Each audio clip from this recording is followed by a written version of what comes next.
आणि यानंतर पुढच्या बातमीकडे वळूयात। मुंबईमध्ये विजेचा पुरवठा करणाऱ्या कंपन्यांच्या दरामध्ये कपात होणार आहे। उद्यापासून नवे दर हे लागू होणार आहेत। महावितरणाच्या वीज दरामध्ये कपात झाल्यानंतर राज्यभरातील वीज ग्राहकांना दिलासा मिळालेला असतानाच आता मुंबईकरांना देखील दिलासा मिळणार आहे। बेस्ट, अदानी आणि टाटा कंपन्यांच्या वीज दरामध्ये कपात होणार आहे। मे महिन्याच्या येणाऱ्या बिलामध्ये ग्राहकांना हा दिलासा मिळेल। आणि याच संदर्भामध्ये आपण अपडेट जाणून घेऊयात। आमचे प्रतिनिधी अभिषेक मुठाळे आपल्या सोबत आहेत। अभिषेक, वीज दरामध्ये कपात झाल्याचं कळतंय, मुंबईकरांना एक मोठा दिलासा म्हणायचा का?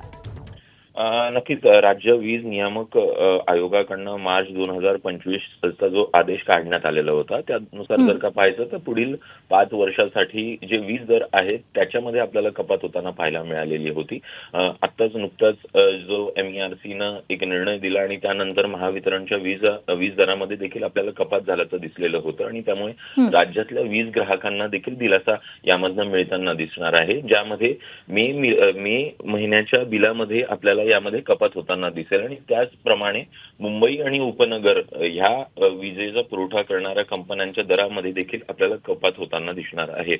प्रामुख्यानं जर पाहायचं तर या नव्या आर्थिक वर्षासाठी बेस्ट असेल, अदानी असेल आणि टाटा असेल या तिन्ही कंपन्यांच्या वीज दरामध्ये कपात होताना दिसेल।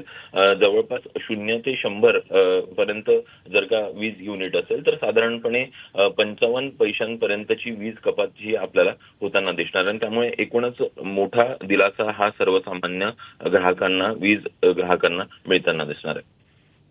अगदी अभिषेक, तुम्ही आमच्या सोबत असेच रहा। पुढच्या एका बातमी संबंधीचे अपडेट्स तुमच्याकडून घ्यायचे। एबीपी माझा, उघडा डोळे बघा नीट।